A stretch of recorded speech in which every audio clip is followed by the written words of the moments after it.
If you've been on the internet recently, you've probably seen an ad like this or this or this. This is Temu, the new Chinese e-commerce company that's taken over the world. Despite just launching it in 2022, Temu has since spread to over 50 countries. It was the most downloaded app in the US in 2023, reaching over 50 million monthly users. It is the second most visited commerce website on Earth, and in January 2024, sales were up over 800%.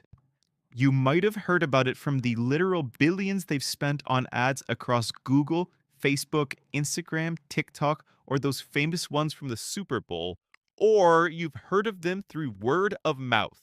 That's because everything on Temu is just so cheap. I'm talking about shoes for $20, an Apple Watch for 20, and a shiesty for less than 5. What?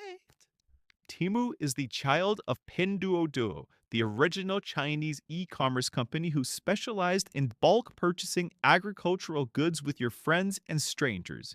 Pinduoduo, now PDD, blew up during the COVID lockdowns, mainly in smaller Chinese cities hit hardest by losing access to stable supply chains. Teaming up with strangers helped keep them running smoothly and farmers in business. Temu, though, built for Western audiences and regulations, doesn't use the bulk purchasing model like PDD does, but they do copy one thing. Shopping with Temu is like playing a slot machine. Wark, 2, 3, 4. Roulette wheels are spun for deals on your shopping carts. Timers tick down as the site pushes you to make a quick decision. Purchases can be split into 4 separate ones down the line, no matter how cheap the item is, and you feed virtual fish to get credit for more purchases.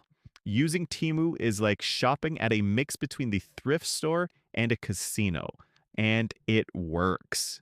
In 2023, sales topped over $5 billion in America. Traffic was up almost 85% on Black Friday. Earnings almost tripled in a year, and PDD became the largest Chinese commerce company by market cap, beating out longtime giant Alibaba. This is all a little odd. PDB Holdings is not a very transparent company. For a company of their value, they employ a remarkably little amount of people, around 13,000. They have little hard assets, little disclosure on their payouts, and quite opaque financial statements.